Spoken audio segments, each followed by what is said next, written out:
the best thing to do with working out is to start the workout. Oh, yeah. Because you will finish more workouts that you start than missing the opportunity to never start a workout because of whatever. Yeah. You don't want to go tonight. You don't want to go this morning. Listen, get over yourself. Go do it. And it's literally just do it. Yeah. Just do it. Just live well. It's your choice. You can't supplement yourself out of a bad food choices. There's supplements, right? Food is medicine. Food is where it's at. I have patients. They have it out for the chopster. They don't like my ways. They don't like my shenanigans. They don't like anything I teach or preach. And they hate that their spouse even comes to my office. The issue is for the spouse that is in question, that is in my office, oftentimes can tell their life is getting better. And so they would rather figure out a way to show up, feel better, because feeling better never felt so good. Yeah. And at that moment, the true gift steps in when even if you have a dysfunctional relationship where you don't have two working partners working towards a common goal, remember, shared goals build unity. When they start making decisions to make life change on their own, things are exponentially going to be awesome for them because they have drawn a line in the sand. They have burned the ships. They are not going back to that old way of living because they feel so good.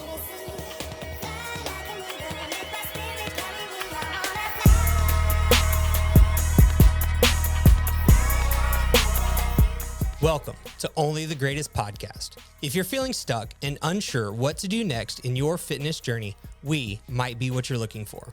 My name is Philip. I own and operate OTG Fitness, which is a private personal training gym on the south side of Houston in Webster. I do this podcast every week with my best friend, Daryl. We've been friends since third grade and working out together ever since. Also joining us today will be Sean. He's the one that makes this podcast not only sound great, but look good as well. Our goal here is to help Houston make its way up the ladder of health and fitness. So if you're in the Houston area and ready to become the greatest version of yourself, be sure to like and subscribe on your favorite podcast platform.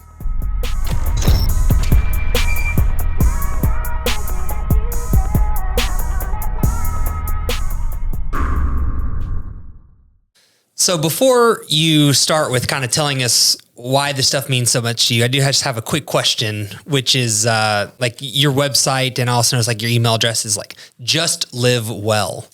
Can you just kind of maybe 60 seconds where that comes from? It literally comes from the Nike Just Do It. Okay. Because just living well is just doing it and doing it right.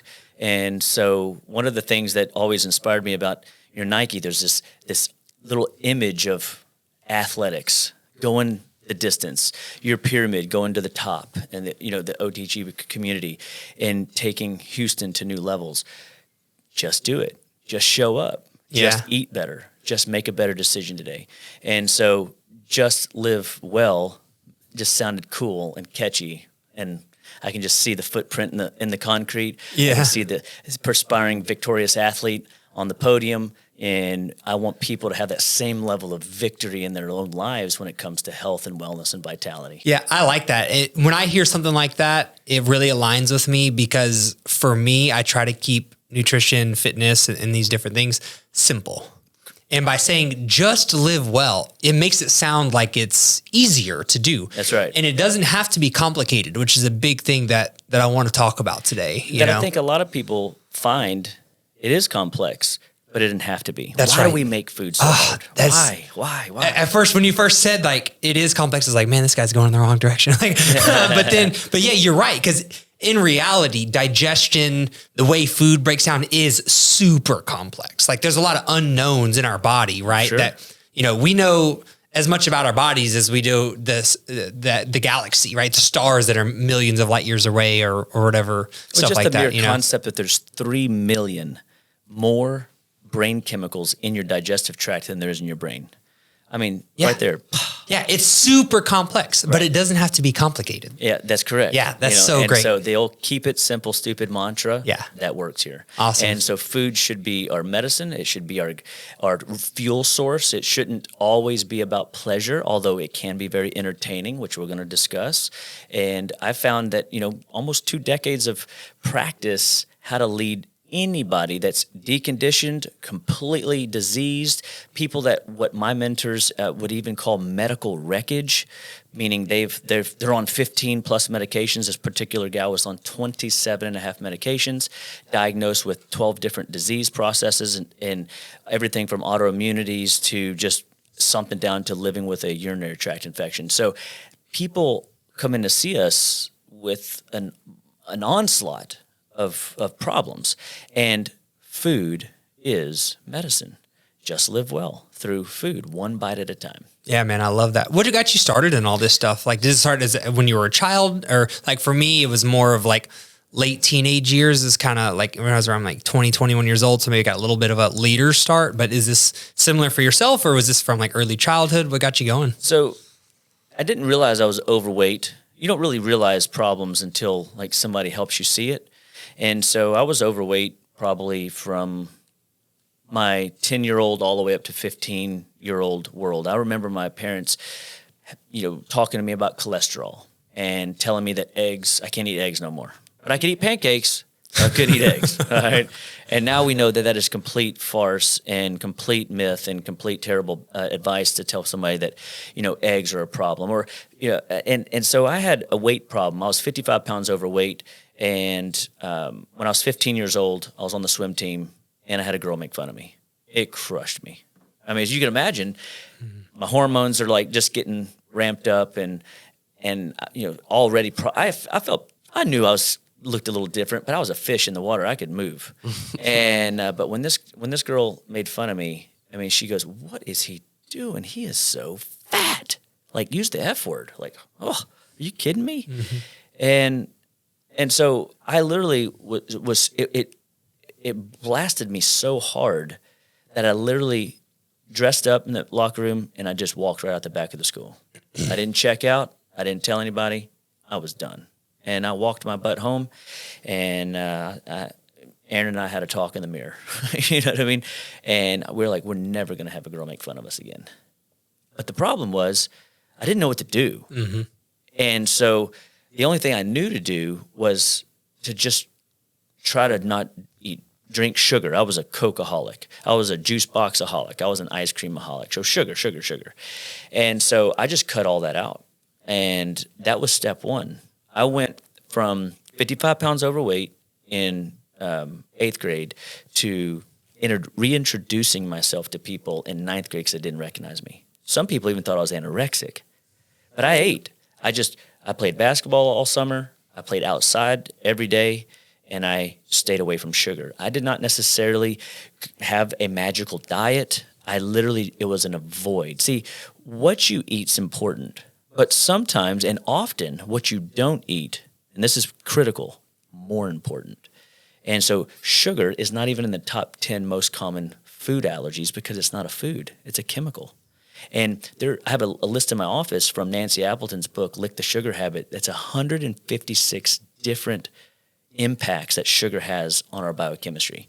That complexity factor again, all the way down to the cell level. Whereas a cookie and a Coke can paralyze your immune system for 8 hours.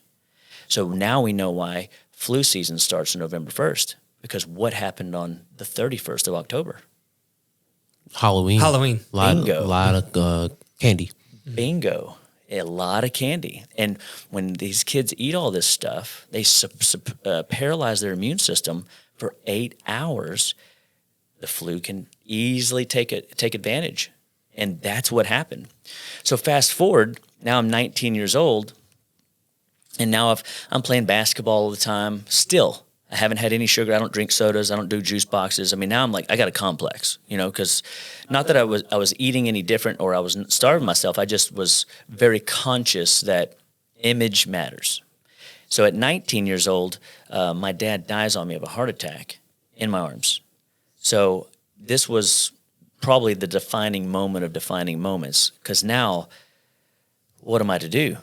And so if I had another mantra, it'd be like, our office gets to the root cause of disease. We want to find out not just why heart disease sets in, but why does your kid have allergies? Or why does your kid have skin rashes? Or why does a person have a cyst formation all throughout their body? Or why do they have belly pain all the time and they're missing school? I mean, this is the stuff that has just walked in this past week. And we're still showing people the keep it simple, stupid model of food should not be complex. Knowing what you're eating and avoiding things that we absolutely must avoid because they're poison to our body when you're especially in an inflammatory state sets the stage. But I didn't know that either then. You know, I'm like, okay, I got to figure out what happened to my dad. Like, what if that happened to me? He was 53 years old. You know what I mean? So now that I'm 44, that's young. Yeah, very young. You know, and I got 4 kids, and I want to raise my family to be fully functional in spirit, mind, and body. I want to be fully functional in spirit, mind, and body. And so this quest began to lead me down a journey. And I just know that, God just opened up doors of opportunity for me to see clearly the matrix of nutrition. Me to have the complex, imagination to see into the body and figure out where the glitch is and where I can pluck it out and get that root cause handled. And it just comes through me re-educating a person to help them see that they can do something today, something tomorrow, something this week, something this month. And then they can start asking themselves good questions like, where do I want my health 5 years from now, 10 years from now? And not settle for the disease state that they're in.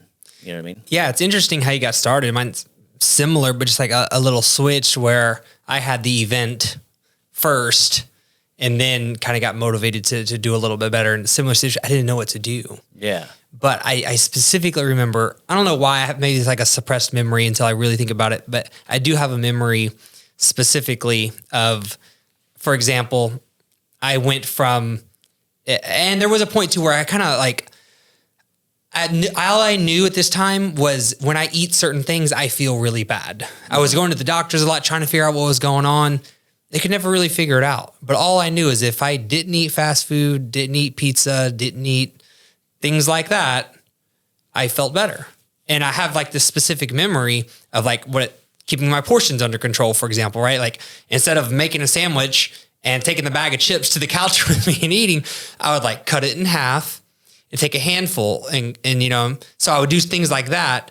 I didn't know what I was doing. Yeah. I had no special education. Right. But when I did that, instead of going to Jack in the Box, I felt better and I started losing weight.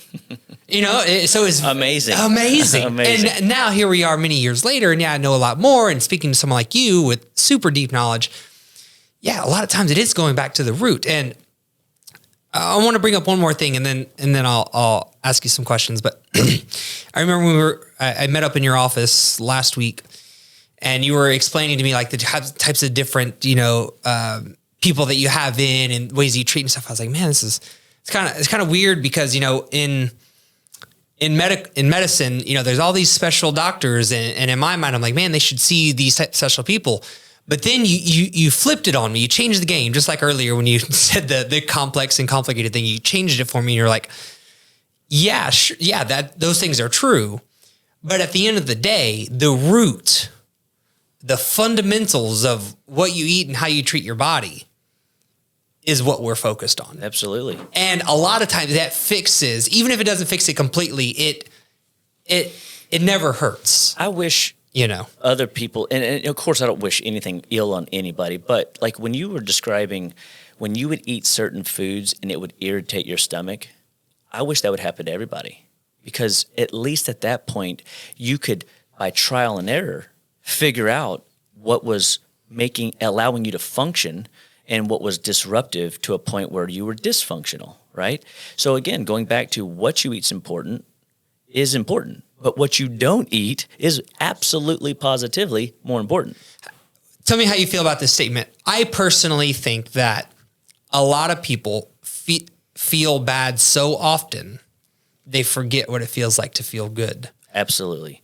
So do you think that's what's going on? And so I can even flip that too. Once we get them well again, they have symptom amnesia. They forget how bad they felt. Case in point, got a great story for you. Patient, been working with her about 3 years now.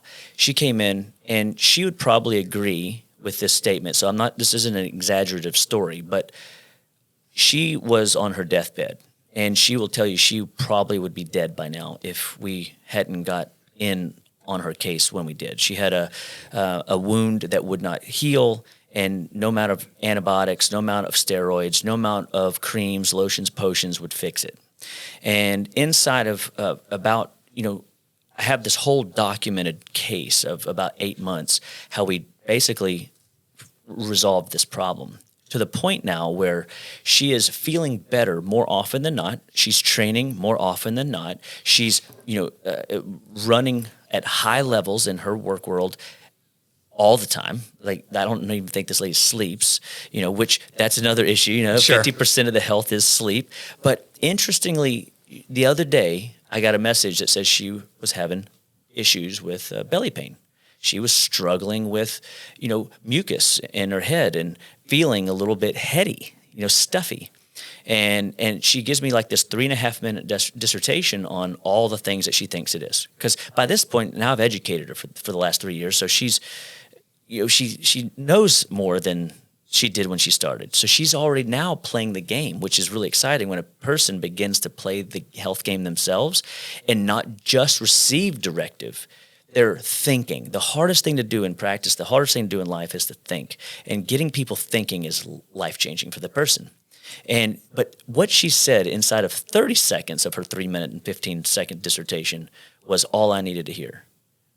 She had been eating an inflammatory substance. It happened to be, in this case, cheese.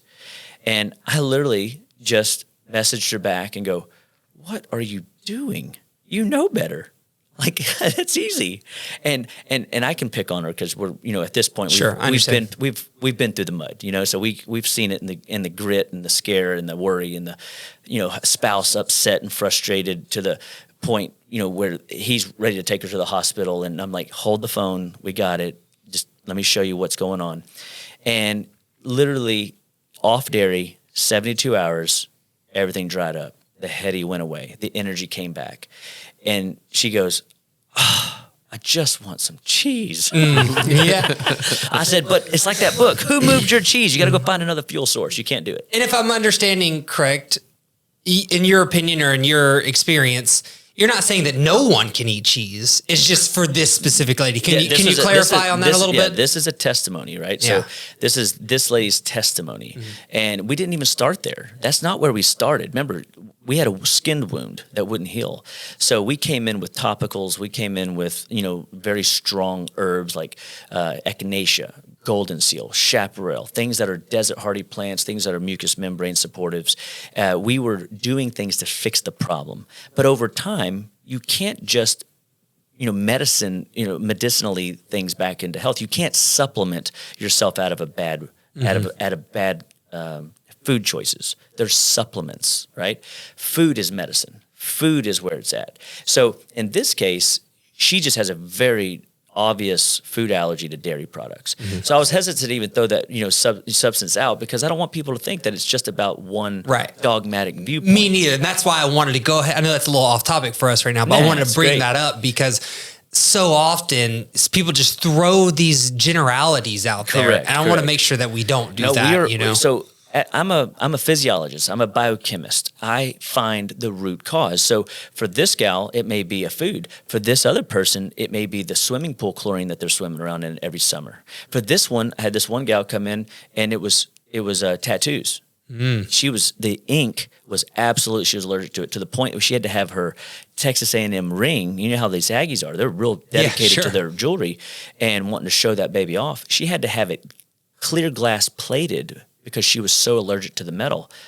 And every time she'd get a new tattoo, her body would go crazy with food, for biochemical, metal chemical reactions. Mm-hmm. And so everybody's got their sticking point. We all have a chink in our armor, so to speak, and no one gets out of here alive. Like our bodies are degenerating. The goal, though, is to feed the body in such a way, to exercise the body in such a way, to rest the body in such a way, to create stages of hormetic change where we can get the body to be stimulatory towards good health more often than bad health. Mm-hmm. And so that's called the accelerated aging curve versus the wellness curve.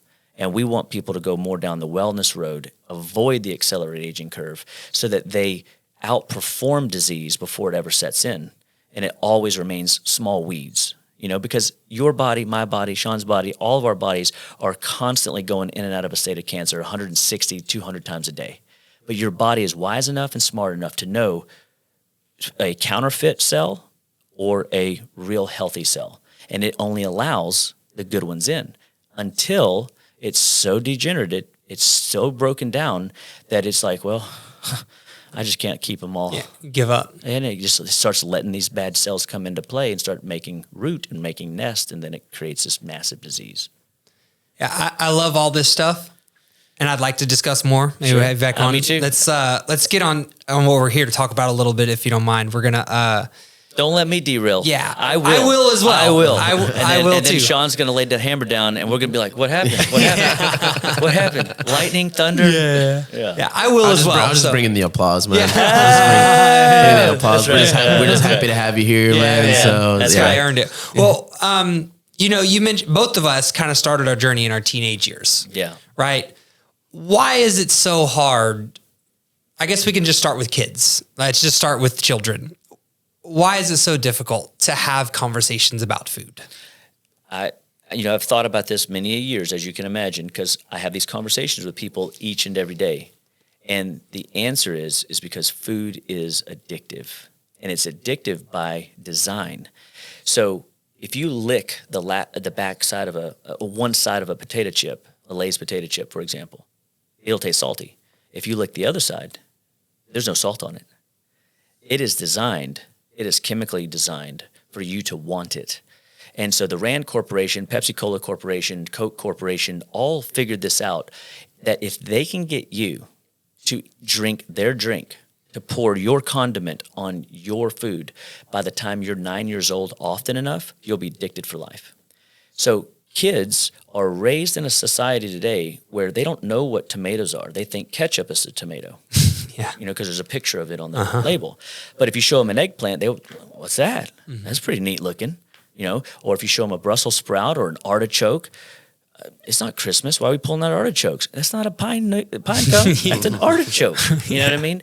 And heaven forbid, you show them an avocado or throw half an avocado in a shake, and that really puzzles their brain, because they don't understand, like, why would you put guacamole in my shake?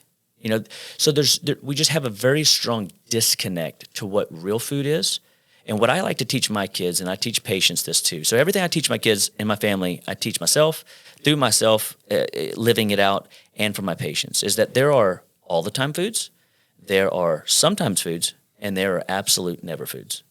And so when we appreciate that the world around us has all these different varieties of food, and if we can start helping people navigate towards real foods more often, gravitate to the sometimes foods less often, and avoid the never foods always and forever, their life is always going to be on the wellness track, less likely to spiral off into accelerated aging land. And to go back to, we were talking about the general versus specific, all people's always, sometimes, and never foods are going to be a little bit different, right? There are absolutely never foods. Oh. So they're like, for Give me example, some examples. I will give you. So I happen to, just in case you threw something cool at me, I like to use things. Okay. So this little binder here is called, let's see if we can get it right there, the Perfect Crimes Newsletters. Yeah, that was okay. Good. And so the Perfect Crime Newsletters is by a lady named Mary Frost. And Mary Frost is just a resource of data and research and amazing. And this is, and I lied, that's a different lady. This one's Sherry Tenpenny. And I've known about Sherry Tenpenny for 2+ decades. She became very popular during the whole COVID realm and stuff like that. But she specifically talks to 4 chemicals that are absolute detrimental Can you name every biochemical cell in our body. And that is 4 of them. Ready? Artificial sugars, the pink stuff, blue stuff, and yellow stuff on your tables. So the pink stuff is I used to have one, and just in a move, I lost it. But it said, the pink stuff is basically saccharin, okay? It's a sweetener, and it's on every dinner table at every restaurant. And it would say, this does and has caused cancer in rats in laboratory studies. Oof. Now, interestingly, today's version doesn't because of lobbyists and that sort of thing. It ain't because it doesn't cause cancer. It's just because it's labeled funny, right? It's still a chemical. The second artificial sugar is the yellow stuff. It's sucralose. Sounds real similar to what? Sucrose, which is sugar, right? Sucralose is a chlorinated hydrocarbon. It's very toxic to the brain and very hard on how our bodies can manage, its neurological receptor transmissions. Okay, so everything about the nervous system is like flipping a light switch. If I can get a message from my brain to my toes, then I know to move my foot if something heavy's falling on it, or I know how to kick a ball when I need to, or step down off a curve and not fall over, right? But if I have disruptors in my nervous system, I might stumble, fumble, or make a mistake. So your nervous system is powerful, but only as powerful as it can communicate to its neighboring cell. And the last one is NutraSweet. It is formaldehyde, the blue stuff. This stuff is an absolute neurotoxin, and it completely disrupts how the brain communicates to the rest of the body. And so if we just stopped right there, and we just got people off of artificial sugars, which is in gum today, it's in toothpaste today, it's on every fast food restaurant table and every sit-down restaurant table, and we are like handing it out like candy. But we have no idea that it is. So this is in a respect, this is an absolute statement because it's a chemical. We're not designed to eat chemicals. We're designed to eat food. You know what I mean? And then the next one is high fructose corn syrup. This would be number 2. What's that? Well, that's the sweetener that has been hyper commercialized in all of our sweetened items, ketchups and soda pops, and basically every candy known to man, right? So if you see high fructose corn syrup on a label, you are putting in one of the 4 deadly food additives into your body. And so, like, you start looking at the labels, and I can see Sean over there already picking up something. Oh, is it in that? I'm just kidding. Just taking my notes. Taking notes. All right. And then, but the reality is this is something that's got to be. We have to start educating people to how to read a label. Okay. The third one is partially hydrogenated oils. One of my favorite things to talk about because we underestimate that bad oils that we cook in every restaurant across the planet uses these really poor quality oils that clog up the liver. Sometimes, depending on your liver, up to 3 to 4 months. And so if you clog up certain ducts, and there's 1,600 known pathways in your liver, you will have a massive metabolic problem in the making or putting kerosene on the fire. I personally think that is a big issue of mine. Back, years ago when I was, feeling really bad, depending on what I was eating, right. And now I can go to restaurants that would be considered healthy. Like one for me, Chipotle, for example. Most people will consider that like, oh, if I need to eat out, this is a nice healthy option that destroys my stomach, dude. It's on one. And I think it's the oil that is in there. Well, so there used to be a place called Cafe Express, and they went out of business a while back. But they were, quote unquote, a Mediterranean healthy option, right? And of course, every restaurant's got junk, no question, right? But I went to these places like Chipotle, and I can build a Dr. Chapa friendly meal there. Sure. Right? So it is on my Dr. Chapa friendly fast food list if I need it, right? But to your point. So one of the things that I noticed when I'd go to this Cafe Express place is every time I'd go back to work, I'd be gassed up. I mean, I couldn't figure it out. I was getting a salad, bro, with chicken on it. Like, how do you mess that up? Right.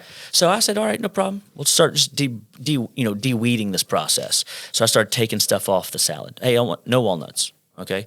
Then I'd get, obviously, I would never put cheese on it because I'm a no dairy guy personally myself. So yours is partially hydrogenated oil. Mine is dairy for sure. Like, I'm a dairy guy of a no-no food. It's not a never food. Notice I said it's a no-no food because I just can't tolerate that, right? It'd be my sometimes food. And I could possibly get away with it, but I'm going to be a little gassy on the other side. Sure. Of it, all right. But every time I'd go, I'd get this, the oils, and I'd use olive oil and vinegar only. Okay. Surely can't mess that up, right? I mean, it's just, I see it. It says olive oil on the bottle. It says vinegar on the bottle, Well, finally, one day it was down to, I'm eating a dry salad with their chicken. Like, and literally it's just lettuce. I mean, I don't even know why I paid $15 for this. You know what I mean? It's like, stupid. So literally I call them. I say, hey, do y'all do anything to your chicken salad thing? Because I have food allergies, and every time I eat y'all's food, and I love y'all's restaurant. I've seen so many people here. It wrecks my stomach. And they go, well, what's the problem? And I'm like, well, every time I told them, I get gassy. And sure enough, guess what happened? They go, well, do you have an allergy to milk? And I said, I do. They said, well, we marinate our chicken in buttermilk. What? Like, now I understand why they do it, though. They do it to make it moist. Tastes better. Because chicken is dry oftentimes. And they also use it in their shipping, the way they ship it, so that it can be somewhat preserved and stay tender and stay fresh looking and fresh tasting. But it was wrecking the chopster's stomach. You know, he couldn't handle it. You know what I mean? And so, to your point, everybody's got a chink in their armor. And so that would be one of your caution foods and potentially never foods, depending on how aggressive is that food allergy. I mean, that food sensitivity to you. You know what I mean? And then the last one is MSG, monosodium glutamate. Okay.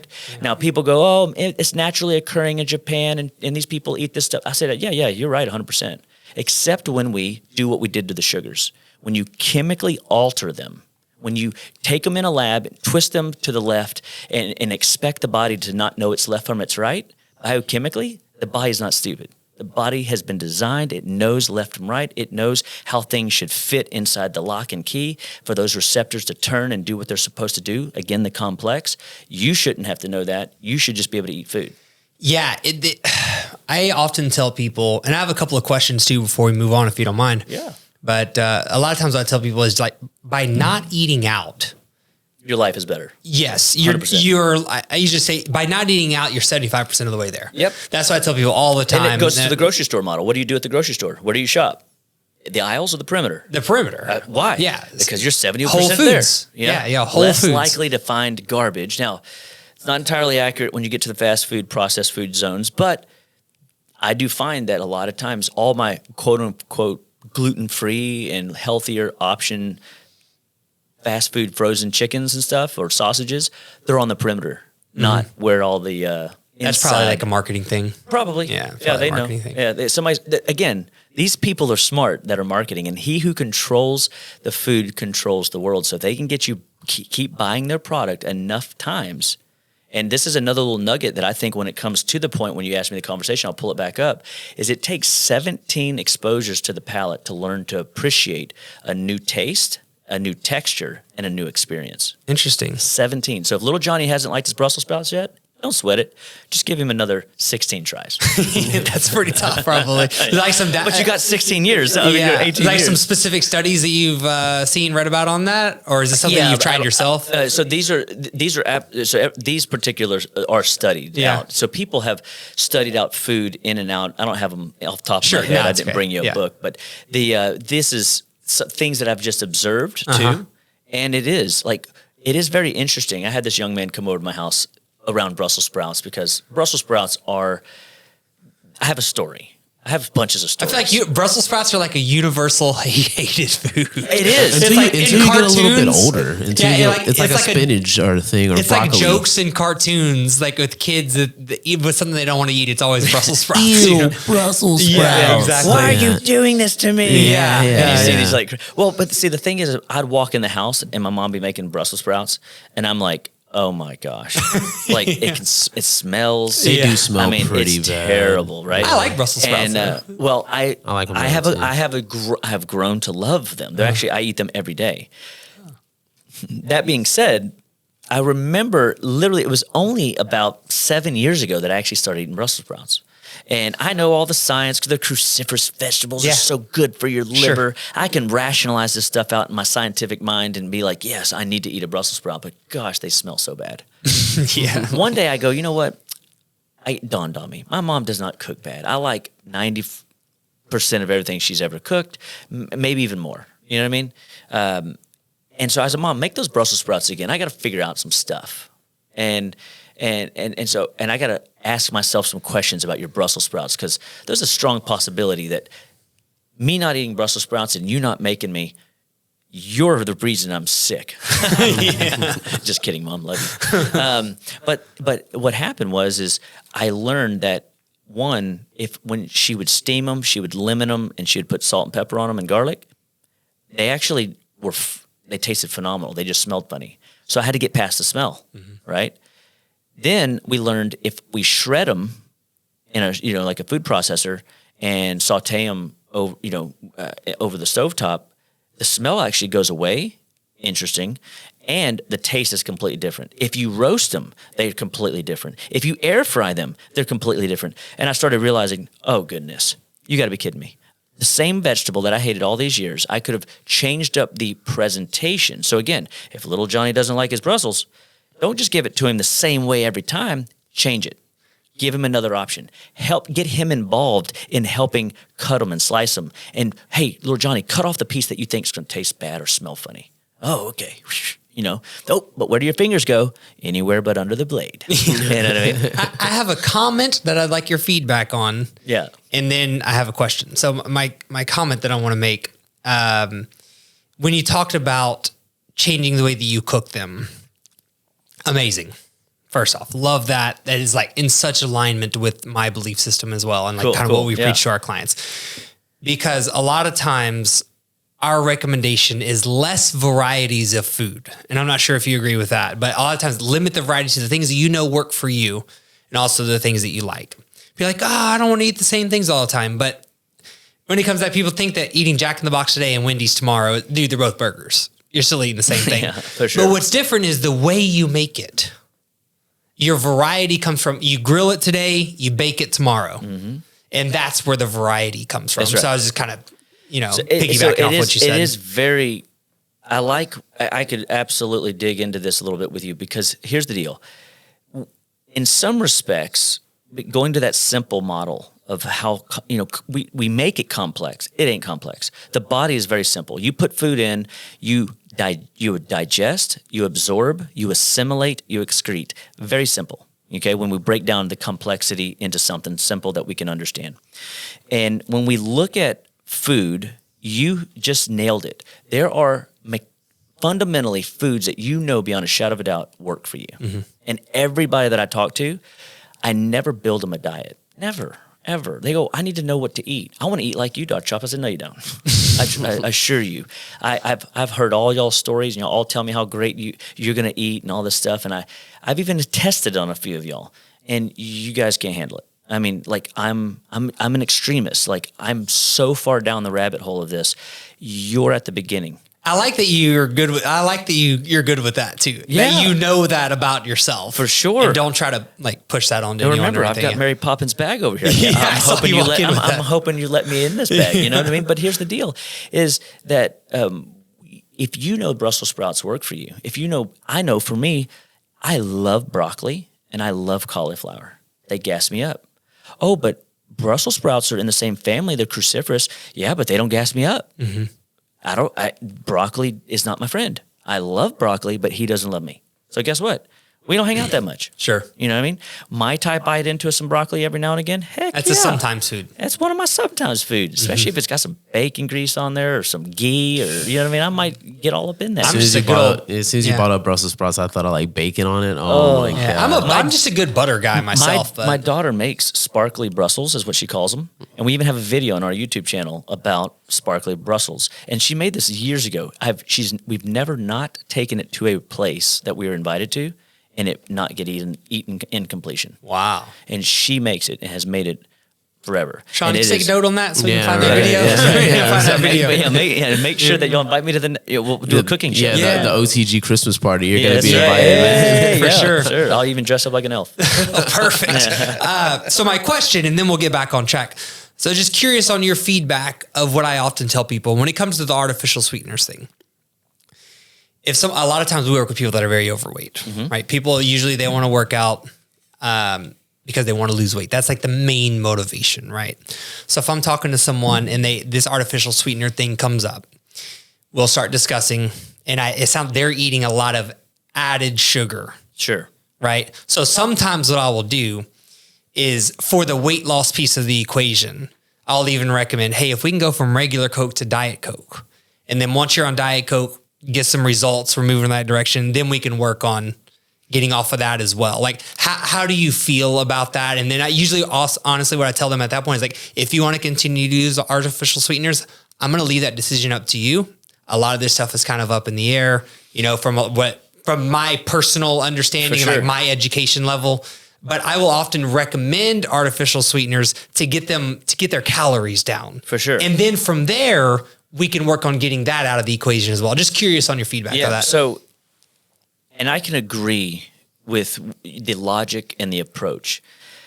But there was a season, and I can show you my original notebook that I worked from. And I had it completely scripted out, everything, because I had so much I wanted to cover in a first visit for somebody that I scripted out everything I needed to make sure that I covered. And every visit in the front of their folder, it had this as page 1, and if it didn't get a check, it was checked the next visit or the next visit or the next visit. And so there was, 4 or 5 visits where I'm like setting and laying the groundwork for people to understand. And that one of the things I used to say at the very end of the visit is, I'm getting their commitment. And the commitment was, not that they had to quit smoking. The commitment wasn't that they had to stop sugar. The commitment wasn't that they had to stop eating out or whatever.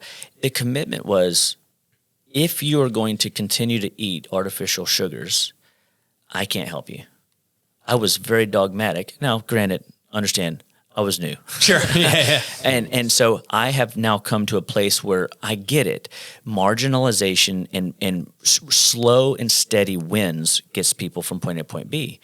But I had a patient come in a wheelchair.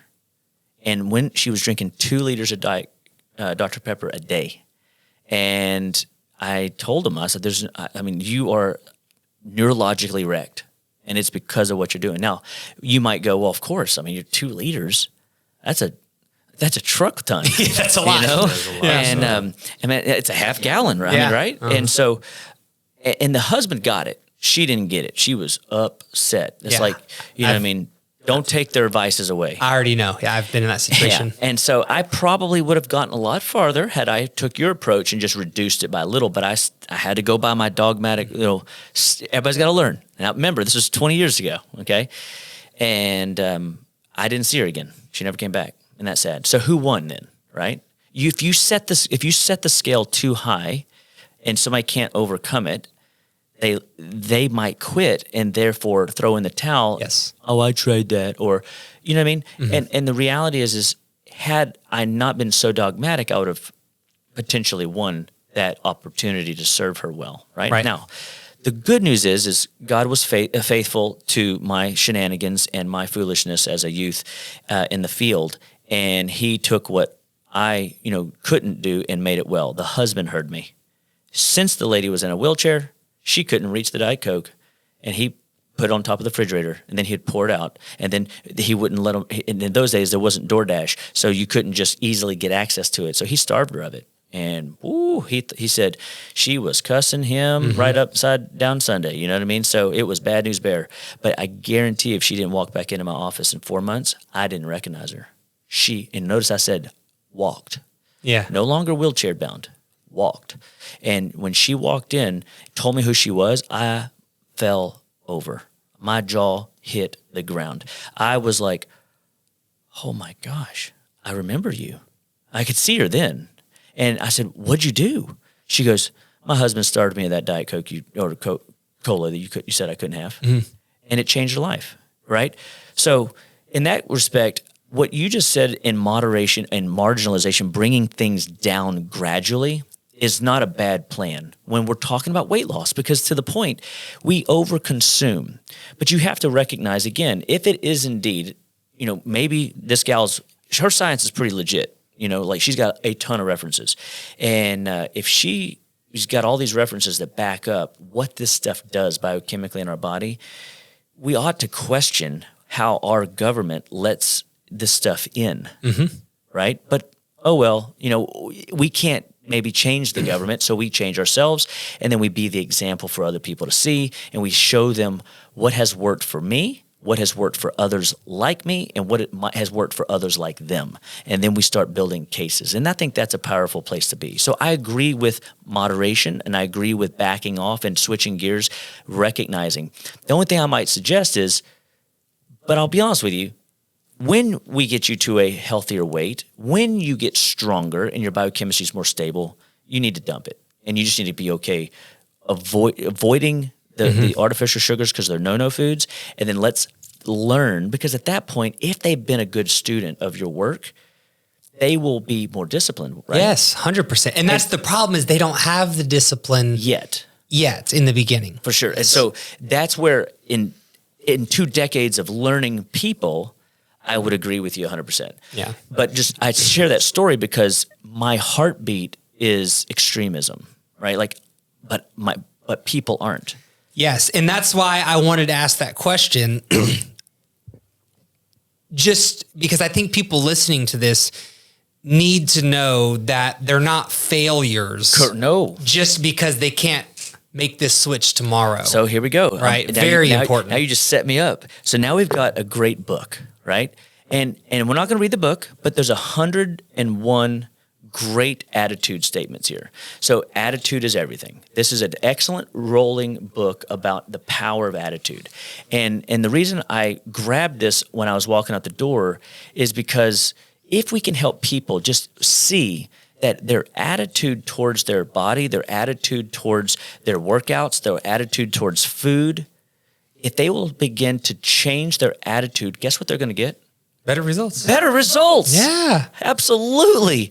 I couldn't set you up better. I mean, just set that on the tee. That was easy, I think dude. that was 350 I'm yards. not great at golf, but you could say the softball. Oh, softball. There you go. But, Happy Gilmore did right there. That's right. You did just Happy Gilmore that thing. So, and one cool thing about books, and we will talk about this in a second, is I like books there's 2 ways I do books. Obviously, the traditional front to back. Right? Sure. They call that sensus solium in Latin, right? So sensus plenior, though, is looking at a title and going, 101 attitude, 101, what every leader needs to know. 101 things I need to know? Well, okay, let's just find one. So we open it up and we go to attitude axiom number 3. Thank you, John Maxwell. Often our attitude is the only difference between success and failure. Well, don't put too much pressure on me, but it is. Isn't it up to them to change their way, to change their tune? And it goes back to the slogan, just do it. Just live well through one more day of exercise. I mean, how many times have you had to tell your clients, hey, look, it's 40 minutes. It's 45 minutes, or however long you're putting them through a routine. If you know that walking around the block for your good health is what you need to do, and you don't do it, and you find yourself in a bad place in 5 years, whose fault is that? And if the dude don't move, the dude don't groove. So we got to get them into the idea that they have to be under care, and sometimes accountability is the game. You're a fitness accountability coach. I'm a nutrition accountability coach. We together support a part of the wellness triad, how to make them better, strengthening their attitude so that the yet becomes into a now. How do we get people started in that? And I guess to kind of maybe get back into what started this whole conversation is why it's so hard. We're going to have more podcasts. Yes. Together. Yeah, okay, I see that. Yeah, and I'm down for that for sure. But can we talk about how to actually start it? How do we have that conversation about food in the household? How do we have the conversation with our friends? Sure. Because this is very difficult. I'm just going to prerequisite one thing. The thing that I tell people, and I'm curious of your thoughts, right? I'm here to learn from you, as well as everyone listening is here to learn from you. The one piece of advice that I give is when people are ready to make this decision is that you talk to them before you're in the moment. That is in my opinion, number one overarching thing. Whether it's your husband, wife, friends, cousins, brothers, sisters, parents, kids. Everybody. Hey, I'm doing this thing. I'm taking it very serious. I would appreciate that you don't pressure me in this way. And I'm going to get results. And in a year from now, you're going to see a different person. That's my number one thing of how the conversation is. And it's not in the moment. Don't wait until hey, you want to grab a burger? Don't wait until, hey, you want to grab some drinks? like it's too late at that point. Yeah, dude. So I'm absolutely. curious what you think about that, and then kind of what other tips you have for that. Is you definitely, communication is king. You know, communication is what I always teach people is the universal solvent. You will be amazed at the number of patients that they get into more fights around healthy living versus unhealthy living in marriages, and it creates such a family discord around like the dinner table. That doesn't need to be there. And so I always find, you know, the kids are always the first to come in the office. Mom uses them as guinea pigs, you know? And so parents bring their kids to you? No. Mothers bring their kids to me first. Okay. Dad's always last. Dad is absolutely always the last. And so moms sometimes come in first, but oftentimes they leverage their kid and see how I deal with a kid, because in their heart, they don't want to be shamed or condemned either. So if I don't shame or condemn a kid, maybe they won't get shamed themselves, which is completely never going to happen. I would never, right? Sure. And so a part of it is recognizing when we are teaching mom how to educate dad, who is an absolute, you know, ice cream guy or pizza guy or Taco Tuesday guy, you know, whatever, and how to manage that. It's better, and the more severe the kid case is, I need everybody there. Right. I need siblings. I need everybody, because if I don't get the whole family unit on board for the sake of a kid, it ain't happening. Because you will never get an 8-year-old to avoid a pizza or cheeseburgers or ice cream if everybody's sitting on the back porch loving it up. You know what I mean? It's just not going to happen. It's not realistic. You know what I mean? I mean, what a monumental feat for him to be able to overcome such a thing. Just because that crazy doctor dude told me, no way. Yeah. You know what I mean? It's probably crazy how much, you know, and I say this often about myself as well. So, but it's crazy how I make a living off of telling people such simple things. Like if you want your kid to eat better, like you have to eat better. The great Jim Rohn, you know, not the sports commentator, the motivational speaker, he said that it's simple to do and it's simple not to do. Yeah. And that's going back to walking around the block. It's simple to do, but it's also simple not to do. Right. And so for me, if I have, where this really starts is I have people on a detox program, for example. So which is a kind of an extreme diet. How do you eat out? How do you go to functions? How do you go out to business meetings? How do you function in that realm, right? So easy. One, when you sit down and the waiter comes to your table, you communicate with them, just like you said. Hey, look, I'm on this crazy diet. I don't want to be that guy, but tonight I'm that guy. Okay. And you just bring it on. And so if you acknowledge a thing, you can control a thing more often than not. So the waiter then is taken aback and goes, okay, you got my interest because you're unique, you're different. You're not going to be the normal person that orders off the menu. What happens? Next is you. I would like for you to, because the first 10 days of this detox, you know, it's vegetables only. And the person says, I just need you to ask the chef to make any vegetable dish taste good and bring it to me, preferably using butter, like you had said earlier, and garlic and simple spices. Nothing crazy. No sugar, nothing like that. Oh, I don't know. Okay, I'll see what he can do. Remember, they're chefs. They're fired up that somebody just threw them a curveball because they're bored of even making the same old thing all day. That's probably so true. And you know what I mean? So these are just things that I've observed. I've been to every restaurant and I've been able to pull this off. All right. And I've gotten many patients to be able to pull this off. And waiters, waitresses, they're so accommodating if you call it on the front end. You know, if you become the constant change and constant him, haw, you become frustrating and irritating. But if you just call it out on the front end that you're literally trying to navigate this crazy diet that this crazy doctor puts you on, then all of a sudden they're cool with it. And so you tell your friends, just like you said, hey, look, for the next 6 months, I'm not drinking. So if you don't mind, let's try something different. You know what I mean?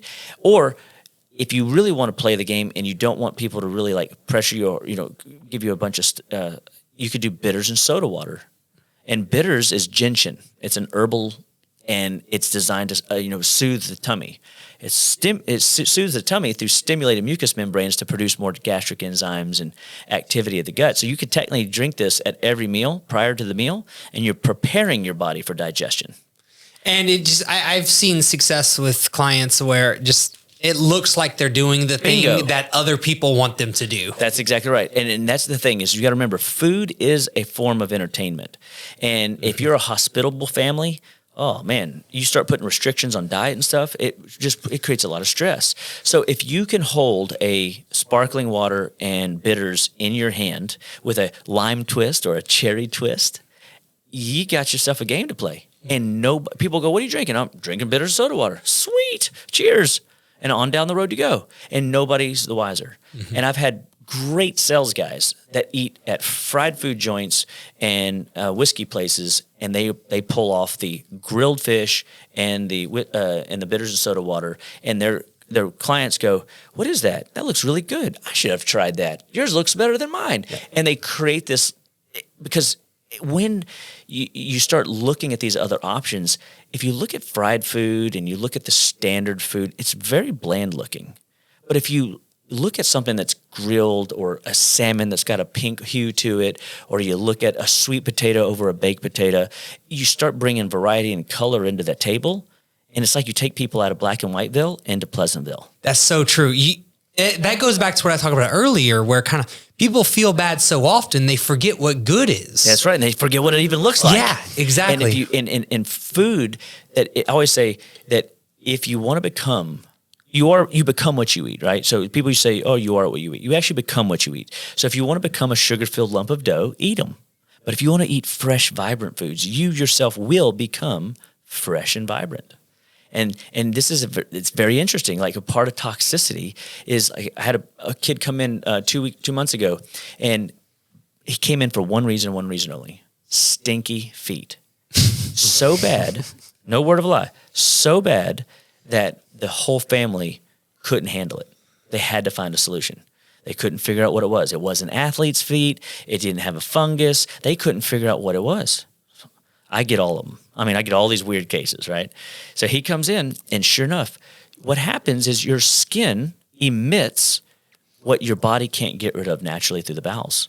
And so he's found a secondary exit strategy. In your hands and in your feet, you have these basically metabolic downloads. Your body pushes all the toxins as far away from the vital core as possible, and he was full of gunk. We started cleaning up his diet. We started moving his bowels. We started hydrating him. We started getting his electrolytes up. Bada boom, bada bing. The feet stopped smelling. And the body stopped needing inside of 30 days. And he suffered with that for like a long time. It was like a joke. And the family, even the dad came in and goes, all right, you're on the Christmas list.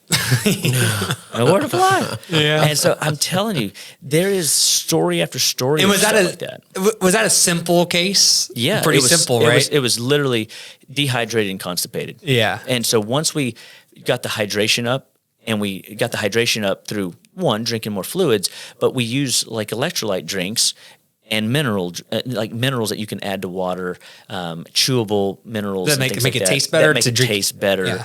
We have chewable things that taste better. And then we had to stimulate his bowels a little bit to retrain him to move, because he was just fouled up, gunked up, and his body just couldn't move it well, and it backed up. And when it backed up for him, it came right out of his skin, and it smelled. So you got to think, how many other people have body odor problems that it's a toxicity problem? It's something that their body's clogged somewhere. It's either the bowels, the liver, the lymph, somewhere there's a clog. And if we can help them find that root cause, guess what? They're free. Yeah. And they have more friends because they don't smell. It's a great thing. It's very positive. I have two specific examples I'd like to ask you about when it comes to this conversation. Yep. Just two that I think are very common and also very difficult. Yes. So the first one is the spouse. How do we approach that conversation? I'm ready to make a change. My spouse is not on board. The other one, the kids. Like, how do I talk to the kid? Let's do the kid one first, because because we live in a culture today. It's very interesting. There's more often than not, and I would probably venture to say, clinically, this is a statement, not an official stat, but this is what I've seen clinically. Less than 50% of families are actually sitting down at a table eating together. All right. Sure. So everybody's on their own. It's like dad's too tired, mom's too stressed, kids want to play video games. Everybody's like scattered in the evening because everybody's brain's shut off anyway from the day, and so eating together, nobody's even eating together. Okay, but the thing with food is it should bring us together. It always has. And because food should be enjoyable, it should be an experience, it should be an opportunity to catch up, get to know. It's all kinds of good things that happen around a table. And so if I could encourage families to recognize that if you're not getting together several times a week, like you're missing a great opportunity to connect with the offspring of your generational line, potentially your next generation, because what you teach them now, they're going to carry forward, And so conversation starts at the table. Conversation starts in the process of cooking, So it's not, what do you want to eat, little Johnny? Oh, I want to eat cheese sticks. Okay, You shouldn't ask a kid what they want, right? It's like, hey, on Monday, this is what we've decided to eat. And you could even plan this out. This starts prepping people to start learning to meal prep. Is we have 3 options on Monday, 3 options so on a Sunday, like when you're starting this journey for the first time, you can chat GPT Sunday meal options, Monday meal options, and it'll lay it out for you. And then you could go to your family and say, family meeting, and we have everybody pick. And we say, all right, great. And somebody whoever's the organizer of the family, build a plan. You don't always have to stick to the plan, but we want to find a way to move towards the plan more often than not. So we have a plan. People don't plan to fail, they just fail to plan, right? And so what we want to see is if they can start having an idea of what they're going to do on Monday, there's no guesswork. The worst thing to do is to show up unprepared and go, what do you want? I don't know. I want whatever you want. Oh, great. We should name our restaurant. What do you want? You know what I mean? Yeah, that's all that means. Yeah, that's all that means. Yeah. Is we don't, and so the first and foremost is if we have ideas around, we're going to have potentially these 3 options. This average American eats the same 11 meals over and over again. That is a stat. And so if we can just get them to eat 3 new meals over the next month, then next month we had now add 3 new meals. We got 6. Over the next month, we get 3 new meals. Now we got 9. Inside of 4 months, we've just converted those 11 meals into better options. Doesn't mean it's always going to land like that, but more often than not, 70, 80% of the time it will. And what begins to happen is then you get your kids involved in the cooking process. Get them in the kitchen, cut something, just not their fingers. Yeah, sure. Or get them to prepare something. Get them to help you in the fun part of cooking. Oh, they're going to mess up my kitchen. They're going to break something. Hey, that's learning. Maybe that's the classical, dad in me, that wants my kids involved in those things. But it is, if I can lay down my stressful day and recognize this is an opportunity to teach them how to prepare for themselves and fend for themselves, I've just served them well. The generational blessing just went on because now they know how to prepare their food, right? And then at dinner time, they help me prepare it, but I don't like that. Well, what do you mean you don't like that? You helped me make it. Yeah, but that doesn't mean I like it. Oh, then you ask special questions. The special questions that I find that if people will ask their kids and or themselves when they're introducing new foods will open up a door of opportunity. Because when I ask little Johnny, and I hate to pick on little Johnny, but little Johnny's been picked on for the ages, little Johnny jokes, right? But little Johnny sits down and he's got a new food in front of him and he goes, ooh, that's gross. Oh, little Johnny, what don't you like about it? Just straight up ask him. Right? It's just disgusting. Okay, but what's disgusting? Like what really is disgusting about it? I mean, do you think we cooked that bad? I mean, you helped me make it. Why'd you make it so gross? If it's so, what would you do different? And so you start having this conversation. I don't know, it's just, I can't describe it, but it feels funny in my mouth. Great. That's a texture problem. I said, I know why that is, little Johnny. I went to Seed Living Well, and Dr. Chapa told me that if we can get your sweet palate right, if we can get your salty palate right, if we can get your sour palate right, we can develop your bitter palate, you will have a texture palate. Did you know that? It works just like that. You have to have, there's 5 sensory sensations to food. And if nobody has a problem with sweet, people struggle with sour, the salty, everybody loves, bitter, whew. But the bitter's where the health is. And if you get all 4 of those, savory comes online by itself. So people that have texture problems, You can take this to the bank. They have one of the the 4 palates off, whether sweet, sour, salty, or bitter. And oftentimes it's bitter because it's bitter. You know what I mean? And so if they can say it. It's too crunchy. It's too soft. If it's this, then you can tell them, oh, that's a texture issue. Or I don't know, it's too tangy. It's too hot in my mouth. Oh, that's spice. Okay, we got to change the spice. What do you mean? And then you start figuring out ways to like dialogue conversation around the 4 palates. You start the 5 palates. That you start dialoguing around what is it that they actually don't like about it. And oftentimes they don't even know. I agree with that. Don't like it. Yeah. But they have to give you a better descriptor than ew, gross, right? It just doesn't work. Yeah. And so as a parent, we have to say, and for ourselves, we can't pull the oh gross card. It just doesn't work. We have to come. We are smarter people than that. We can use better words, right? And so secondarily, what are you okay with, little Johnny? Like if you had to eat that every day, I mean, like seriously, what if world crashes and this is all we get, and you had to eat it every day? Well, that would be no good, of course. But what if? I mean, tomorrow's promised to no one. And you start like this. This is how I would be having this conversation. I even had this conversation with a little kid the other day. He's got a rash from head to foot, right? And we're trying to clean up this rash. And he has gotten better, but we're still in the process. He's taking a little while, but he keeps eating dairy. So I got to get him off the pizza.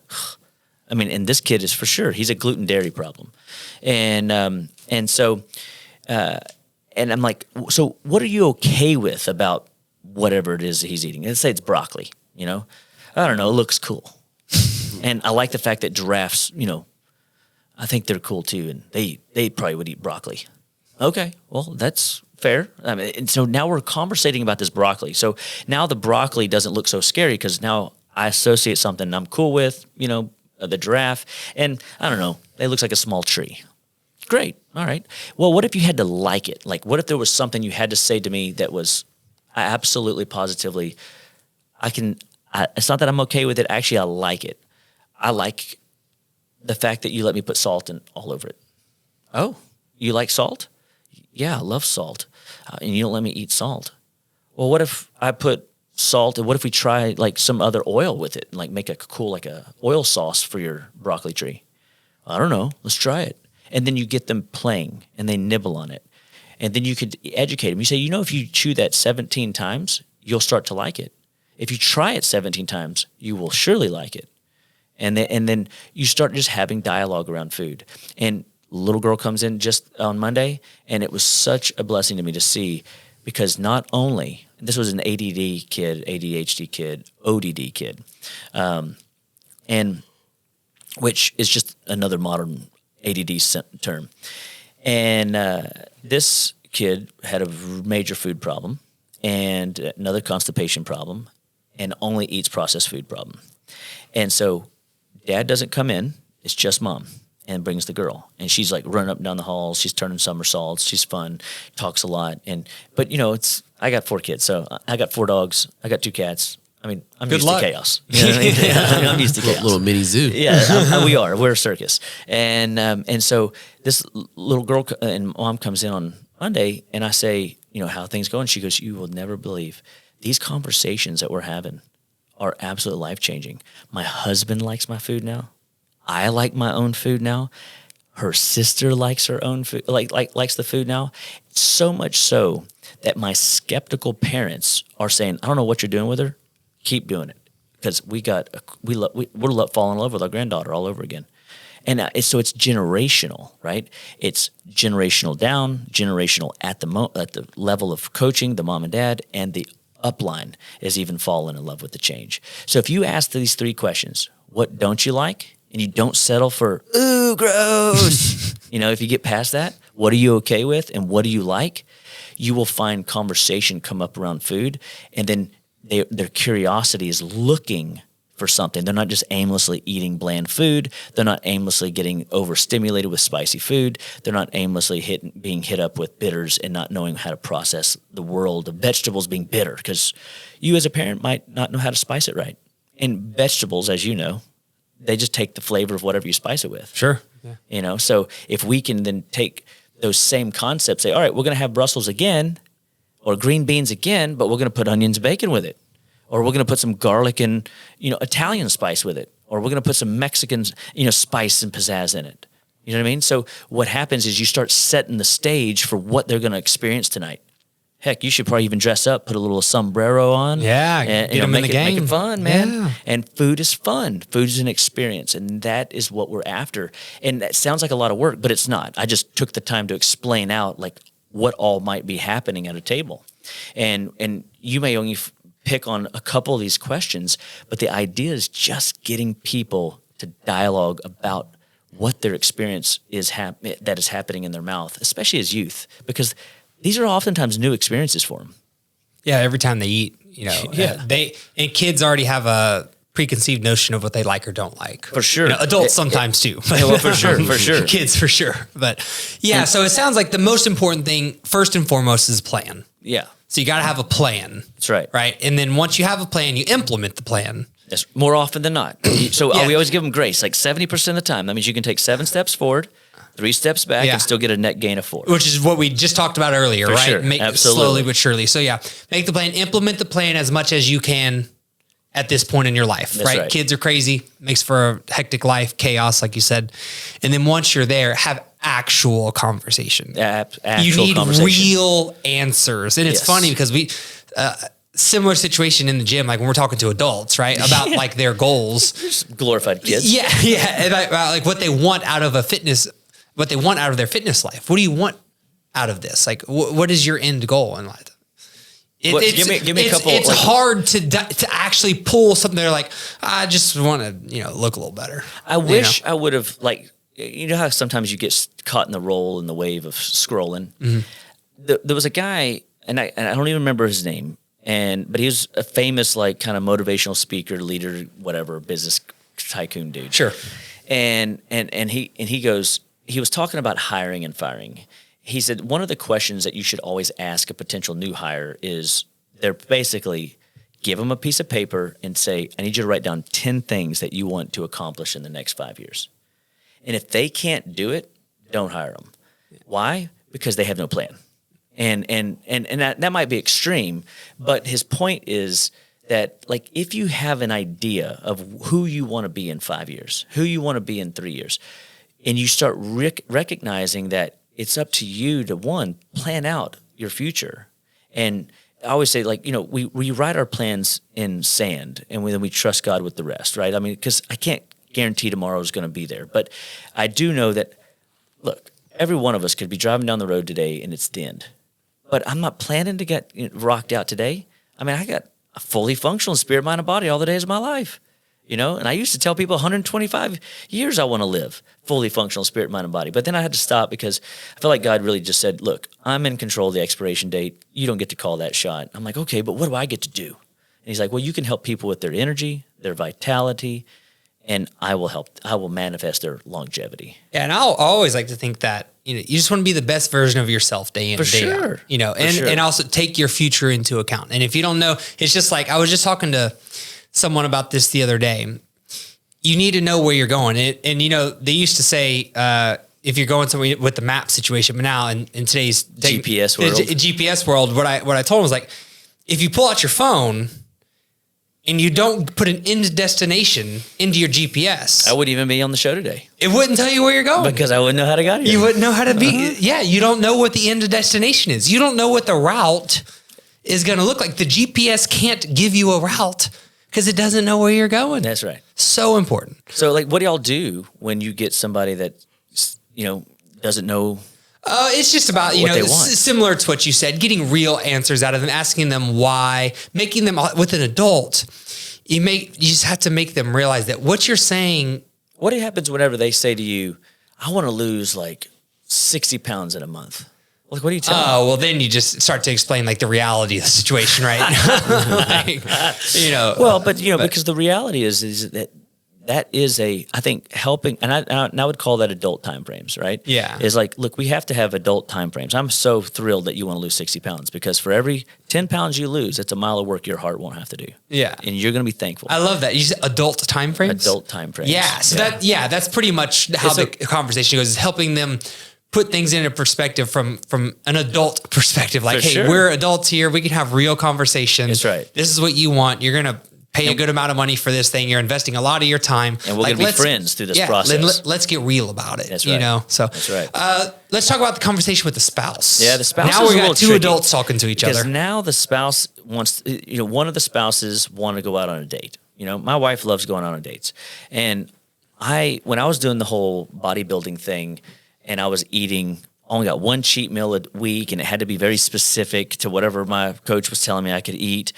It was so annoying. And it was hard because my wife might not want a burger. My wife might not want, to go to a steak place. And so it was in that space, it's darn near impossible because I was living such an extreme life. I mean, everything was calculated. I mean, down to the minute that I would eat it. And so that lifestyle wasn't really something I would say is conducive to the reality of the world. And so what I kind of came back to is finding that rhythm and that balance, right? So if 70% of the time I know that I'm taking care of me, and that means if I know we got a wedding this weekend, or if I know I need to take my gal out for this over the weekend, and this during the week, it's going to be way easier for me to walk past the donut or to go to the church function and not get into the cake that everybody else is indulging in because I know I might go out and have a nice meal and a nice dessert with my wife, right? Because she likes that kind of stuff. So if that be the case, I will again, preemptive strike. I already have made a decision. One of my buddies, he's a homicide detective, and he says that you have to know if you're going to carry a gun, you have to know all the ins and outs of carrying a weapon, what you're going to do when things go bad. Why? Because you ain't going to be thinking about it in the moment. It's all going to be reactionary.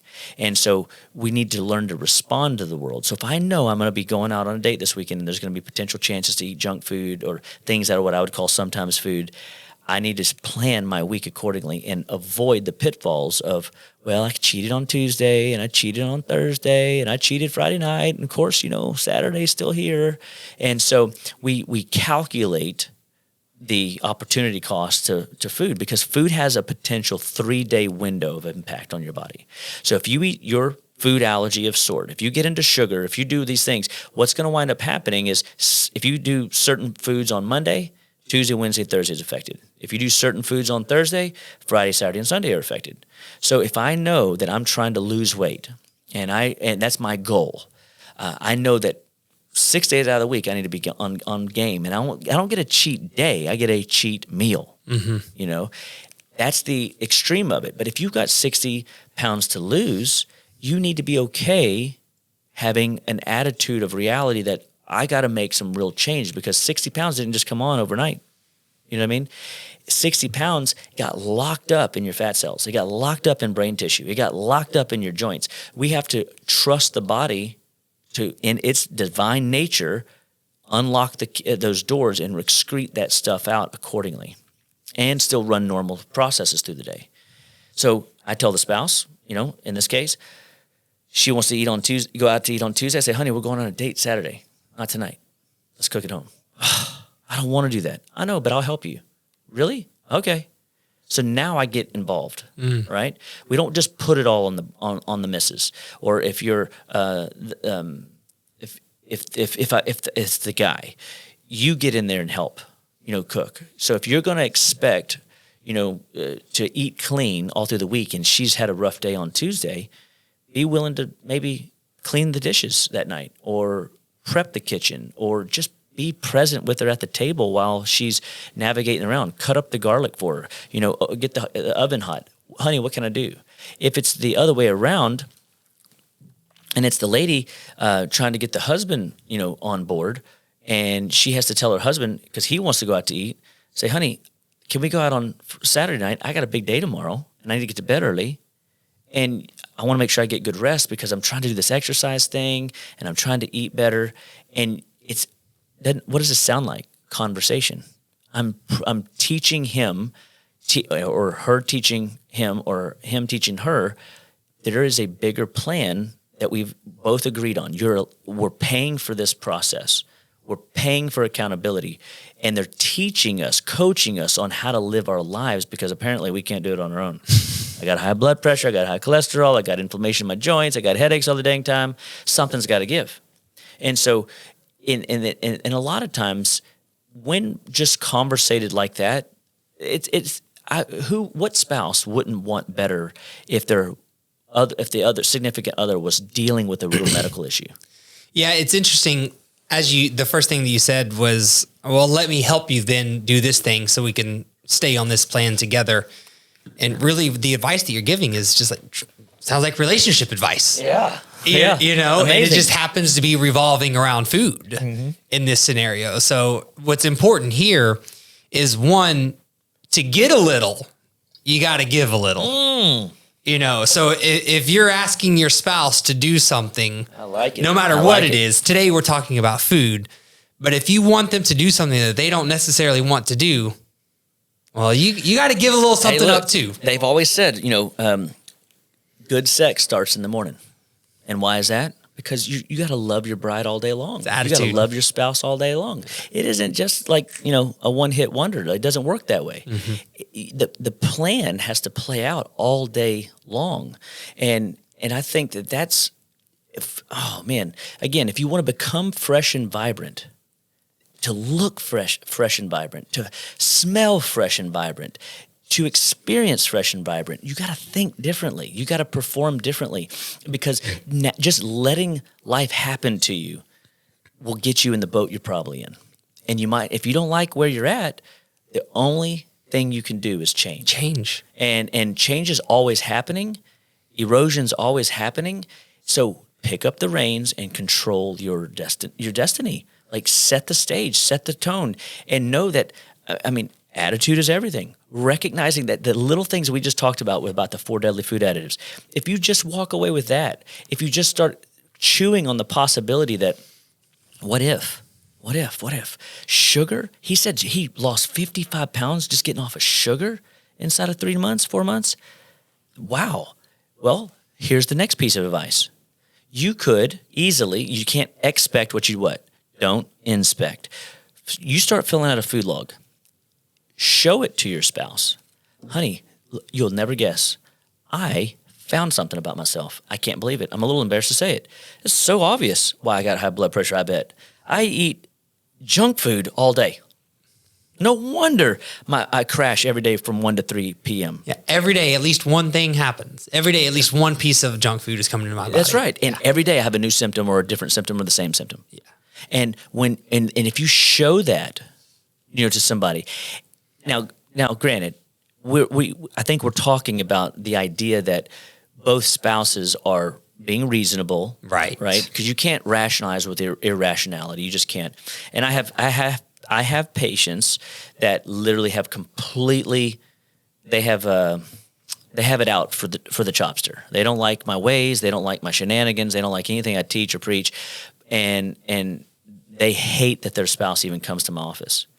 But the problem, the issue is, for the spouse that is in question, that is in my office, oftentimes can tell their life is getting better.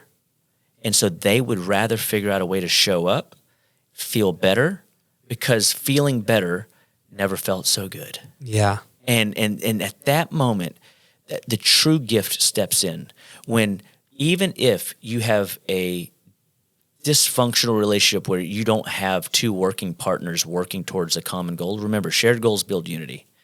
And when they start making decisions to make life change on their own, things are exponentially going to be awesome for them, because they have drawn a line in the sand.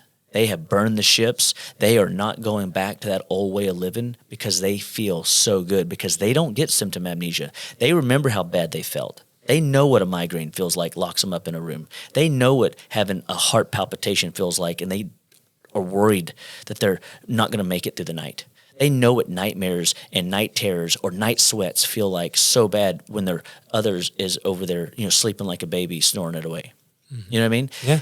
And so a lot of times when they start making these really deep change decisions, their whole life shifts, and it is beautiful. And always that is the opportunity for the significant other to observe what they fell in love with when they got married or started dating or whatever, and begin to go, you know what? I can't have you running around more energetic than I am. I might need to start making some shifts. Maybe they'll start to hop on board. Bingo. Yeah. And it's just 1 degree of change. Boom, boom, boom. Opens the mind. That's right. My college sociology teacher, so I remember this very specifically. I don't even remember the guy's name, but I remember on the first day of class, and I was like, sociology, elective, whatever. But the very first day of class, he told the class, my goal is to not change your mind. My goal is by the end of this semester, I want to take your blinders that you have on right now.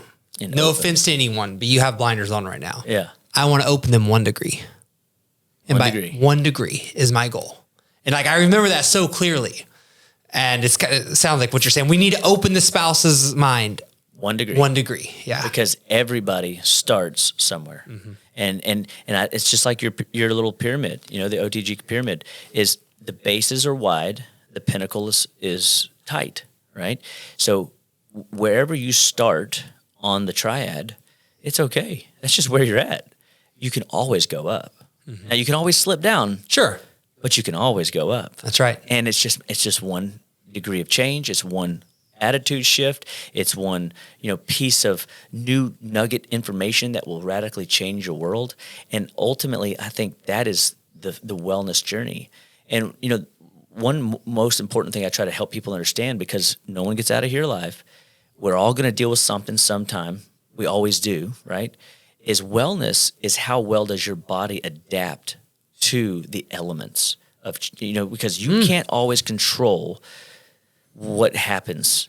But if you do everything you can do to be as well as you can, your chances of survival go up exponentially. Your chances for having more joy in your life go up exponentially. Your chances for being more present with your loved ones goes up exponentially.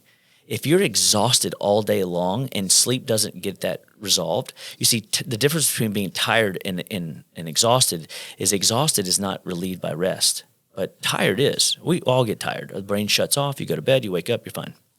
But exhaustion or fatigue isn't relieved by rest, and that's a biochemical glitch. That's something that needs a little bit of nourishment. Just like we change the spark plugs in our car, rotate the tires, change the air filters, you got to do the same level of maintenance in some capacity. So when it comes to food, people go, well, what food should I eat? Oh, well, that's a good question. So let's play the game. You should always think about the brain foods, right? So we want a strong brain.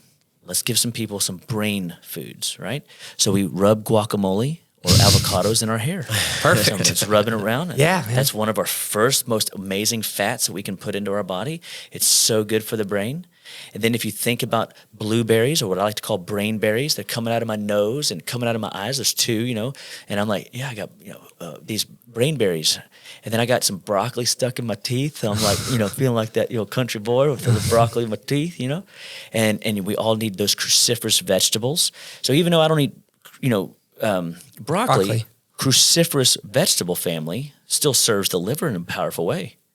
And then we put our shoulder pads on so we can tackle the day with some lettuce leaves, because we need the richness of the leafy greens and minerals. And then we've got the eggs, coming out of our throat, and you're like, oh wow, huevos, I got my huevos rancheros, strong eggs for the perfect protein, the perfect balance of fats and choline and amino acids, and this is all great for the brain. Then you've got your salmon Thai. Smells nice and fishy. And it's so rich for so many facets of our body. The fat content, the good for the brain, the delivery of minerals that you had from your shoulder pads and your leafy greens. And of course, we bring in some turmeric and we sprinkle it all over the top as an anti-inflammatory medicinal herb. Very powerful, very easy to put into your cooking. And then, of course, coming out of our belly button, we got walnuts, and walnuts look like brain. And if you look at them, and it's like, oh, yeah, I could eat some walnuts and make my brain stronger. And then, of course, no good brain recipe wouldn't be great without some dark chocolate coming, on our butt cheeks. And so we touch these body parts in order to recognize that we're textile people. Like if we touch, feel, and experience, and you can then create your brain pathway, your great, and if we can make brain foods a daily, a weekly, all the time, 70% of our meal base, then you start realizing like, okay, strengthen the brain encourages not just 1 degree of change, it's 2, exponentially into 4, into 16. And then all of a sudden you are racing up the triad of health, racing down wellness lane, and you are like cruising far away from the accelerated aging path. Yeah, man. I love that. And I feel like I'm going to remember the that analogy was great. The You're analogy go of all check it out. I'm telling you, it's for fun. sure. The lettuce shoulder pads, you need those to tackle the day. Well, I love that one. There's so many just if I remember doing that with a kid one time, and I made him, he memorized it because you touch the pieces and it works really well. And he was just really excited because he was like, I ate some brain berries. And my friends thought I was crazy, but then they realized it was blueberries and they were cool with it. He told them they were brain berries. Yeah. Hey, and he, because that was kind of a new thing, because believe it or not every kid likes blueberries. Sure. Yeah. But when you call them brain berries, a little bit more cool. Yeah. So again, if you make food fun, if you make it, an experience, people are more apt to remember, they're more apt to experiment with, and then they get the benefit of feeling these foods in their body in such a way that's life-changing. Yeah, man. I love it. I really appreciate all the information that you shared today. You bet, man. If you don't mind, maybe if someone's struggling with these types of things and they wanted to get a hold of you, how would they do so? So my name's Dr. Aaron Chapa, and so Living Well Clinical Nutrition Center is our business name, but you can just go to justlivewell.com. As we talked about earlier, simple. And you can follow us on Facebook, YouTube, Instagram, Twitter, all the different platforms we're out there. And you call our office, 281-554-8600, and we will help you get enrolled into a wellness journey. And it can be a lot of fun. It is a lot of fun. And it's always fascinating what people are dealing with. And everybody deserves a chance to be well. We want to get real with people. We want to walk toe the line with them and let them know that they're not alone on the journey. And it is such a cool experience to even team up with you and see that you're supporting people from a blood flow perspective, from a resistance training perspective, from a mindset perspective. Because we walk out of this studio, and over the course of the day, we're going to be hit with thousands of ads, of pharmaceutical ads or bad food choice ads. And there are people marketing for your attention right, left, and Sunday with what you eat and what you put in your body on the regular basis. And so the little hour that we've been here talking, the little hour that you spend in the gym, the little hour that you come into our office and let us pour into you everything we got, we're looking for that blinder to move 1 degree out. And if that's all we get, 1 little degree, that 1 degree will turn into something more, because you will see more and you'll be curious. And that curiosity, that love of the game, of continuing to grow and evolve and chase your dreams and know that you're not stuck where you are unless you choose to be, then you open up a world of possibilities. And all life starts and stops at the cellular level, and nutrition drives it all. And I'm so thankful to use that. And I will then have to say this one last little piece, that exercise does give people bandwidth to make mistakes in their diet. And so if you're not exercising, you have to be way more strict. If you are exercising, it gives you bandwidth to make a mistake and have some grace on yourself, because I've learned that, through my own journey of, fitness. And when I first started, I was so busy building a practice, I let that go. I've seen that a lot. And it's very common when people get in their 30s, they get caught up in the career building and they let that go. And it's so easy to maintain. It's so hard to regain. But if you keep at it just a little at a time, it'll give you a lot of grace moving forward, and it'll keep you, on your way onward, upward, goodward, and Godward. So easy to maintain. And say it again. So if it's easy to easy to maintain, hard to gain. Yeah. Okay. Got it. And because I remember that one. Yeah, the resistance, right? So who wants to train. My son and I got up this morning and we had a good training session, but it was, we swing club bells and kettlebells and calisthenics and stuff like that. But yesterday morning and today I was tired and I was like, what's going on? And, but I noticed about 15 minutes into the routine, the body just shifted. And I was like, yes. Oh yeah, happens to me all the time. And I'm just like, yes, please. People always better think than coffee because like fitness is what I do for a living, right? People think must be so easy to just work out all the time. Like, dude, it's not. That's right. A lot of times it happens 10 or 15 minutes in. That's right. It takes you got to get. I had another mentor tell me one time the best thing to do with working out is to start the workout. Oh yeah, because you will finish more workouts that you start than missing the opportunity to never start a workout because of whatever. Yeah. You don't want to go tonight. You don't want to go this morning. Listen, get over yourself. Go do it. And it's literally just do it. Yeah. Just do it. Just live well.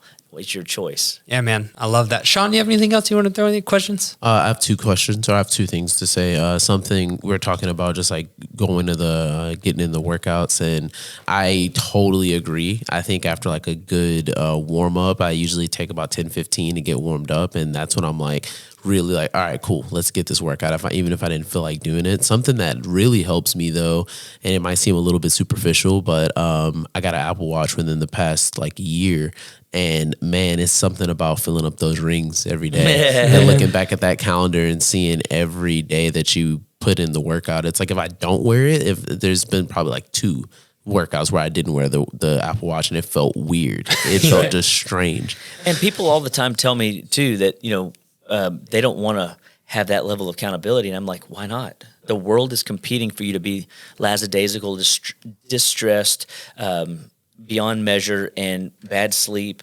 And the watch is just an accountability tool. Yeah. And I also love the fact that you can share like your workout progress with other people. Like, or even compete with them. And compete with them. Exactly. Yeah. Like I have my brother on mine. I have another guy from the gym on mine. And when they fill theirs, I'm like, damn, I got to fill mine at some point today. That's right. Yeah. And my next thing I want to say is, what's in the box, man? What you got in the you want to know what's in my box? Oh, yeah. Yeah, what's in the box? So this is an idea of meal prep, right? So I just, carry food in after food cools, I'll throw it in these little Glad bags or these Glad plastic totes.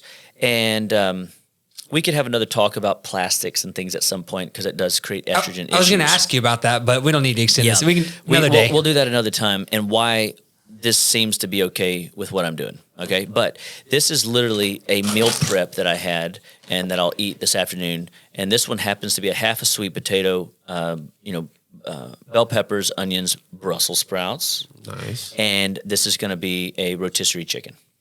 And so the one I had before I came on the show today was shrimp and veggies. So it's 7 ounces of shrimp. Of course, I boil all my shrimp with my favorite spices, but I don't cook anything with salt. I add any flavorings or any salt type ideas at the end of, like right before I eat it. And the reason for that is there's so many spices out there that have bad salt, quality. And you don't want to just put any old spice on. You should buy spices that you can trust and know that what you're putting in, it's not just simply any old regular turmeric. You want to make sure it's a decent turmeric, right? And so I've got 1 or 2 meals of those left. So this is Mary Poppins bag that I'm over here pulling out of. I carry this thing around with me. So I go to seminars, I go on airplanes, I go to, go to the office with it. And so this is my little tackle box full of all my vitamins. And, I love this little, Brussels sprout sticker. You can tell I really like Brussels sprouts. It says, "Here we are a-Brusselin'." Here we are a-Brusselin'. And so inside, I literally just took a piece of paper and I broke down how I take my vitamins throughout the day and the names of them. And I can easily tote around 12 products with me that I either want, need, or desire. So like, for example, before I came in and on the show, I took some magnesium. I took some ribonucleic acid. I took a little bit of liver, and I took a little bit of minerals. And the reason I took those is because I wanted to light up all the synapses for my brain. So if I was going into a big business meeting, if I was going into an exam, if I was, going on a hot date, I want to make sure that my brain's firing on all 8 cylinders. I don't want to go in there looking like a fool. You know what I mean? So knowing who to take, when to take. On the other side, I've got more of my evening realm. It's all my immune stuff. So I have calming B vitamins, B3. I have things that support the adrenal glands to help it de-stress from the day. Starting to prep the liver to make sure that it's about to go into a detox cycle. And it's loaded beets, lots of beets. Other products that are basically cruciferous in nature, but it's just extra green. So for more anti-inflammation from a day or immune building, blood building, and supporting my body with these natural food grade pills allows me to supplement what my diet might not fill in. So again, those are 2 wonderful, just people don't realize you can make this work. You can make supplementing okay and fun. You can make, if I pull out a meal, people are always curious, what are you eating? Mm-hmm. And again, food is fun. And then I can tell them, I would never eat that. Oh, that actually smells really good. We were just having this conversation. I had meal prepped and I was like, hey, y'all, check this out. Check out what I got. Right on. It's a little show and tell. And it is. And people are curious. And so if we feed into the curiosity, and then I just brought a couple extra little guys. Sure. Yeah. Let's see it. And having a bag like this, what I'm seeing is it creates another accountability piece where now you have no excuse to where it's like, oh well, I don't have my special bag to carry my lunch or whatever. And that's right. This is it. If you have a desire to be healthy, you start to realize you have to be willing, ready, and able. Right, and so I might run 5 minutes late, but I got my bag packed. Why? Because the whole day is going to be with me. Mm-hmm. So my 5 minute being late will reward me more because I'm prepped and ready. And if I show up and I miss a meal, well, my patients suffer or my family suffers because when I get home, I'm going to be cranky and tired. You know what I mean? So these are my kid pills, right? So this is chewable cattle, and there's 200 phytonutrients and phytochemicals. And I noticed when we were in your kitchen that you had carrots as placeholders on the table. And I was like, does he know that a carrot has over 200 phytonutrients and phytochemicals? And so every time you take the serving size of chewable cattle, and this is a dose for kids, that we're loading them up on rich soil out of Palmyra, Wisconsin. So there's more than just carrots in here, but this is just a rich multivitamin. And right now at our office, if you bring in your store-bought junky multivitamins and pour them in our jar, we'll give you a bottle of cattle. So it's kind of cool. And so that's just kind of how our supplies last and how we just did some of this for a while. So, right.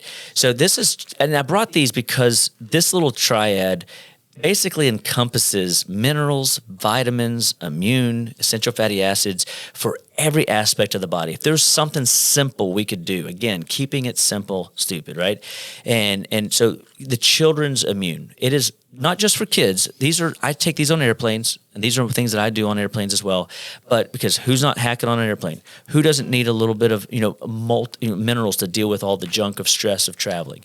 Who doesn't need some essential fats? So the children's immune is going to be colostrum. It's going to be vitamin C, vitamin D, zinc, all the things that build our bodies immunologically. So when we're exposed to trash, because we are everywhere we go, and bugs of sorts, our bodies just needed extra support. So easy peasy, lemon squeezy, that stuff works well for kids. And then, of course, Tune Omega, strong EPA product, great anti-inflammatory, great for the brain, helping kids be more agile and more cool, calm, collected, because this is also a delivery system for nutrients that they're consuming on a regular.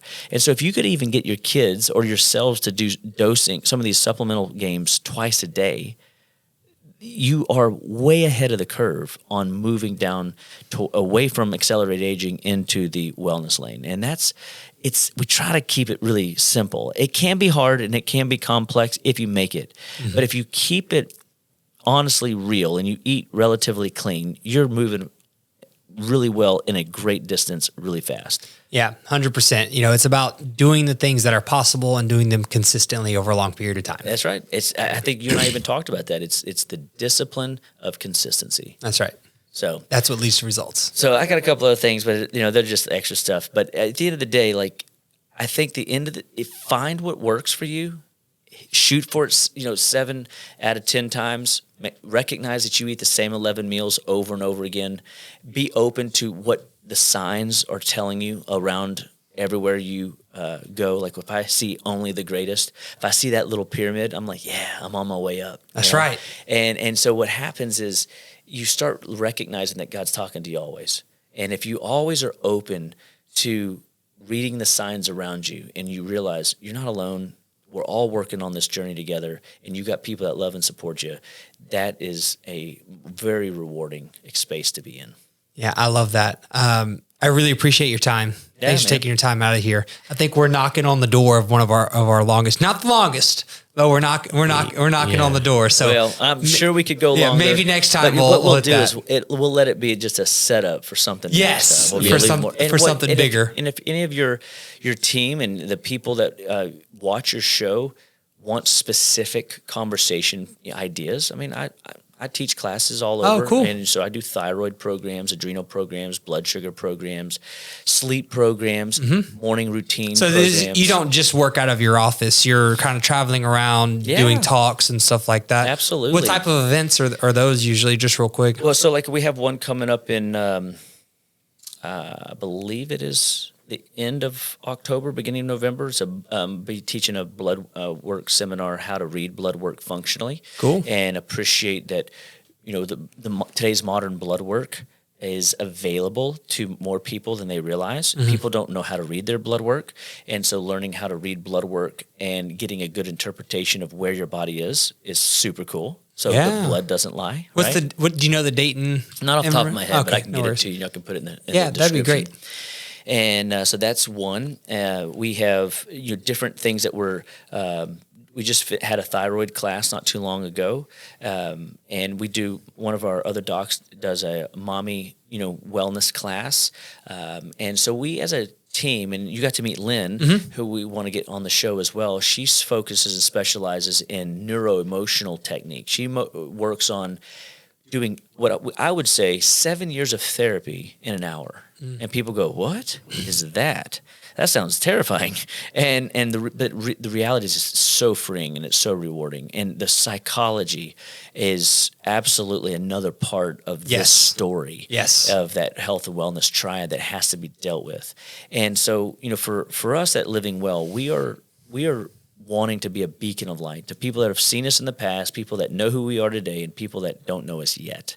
And we want to be, just a pillar of good ideas, good, tips, tricks, and conversations. So, like, if we have, an endless array of things that we could talk about, like a Q&A. Hey, what are the top 10 things you want to ask?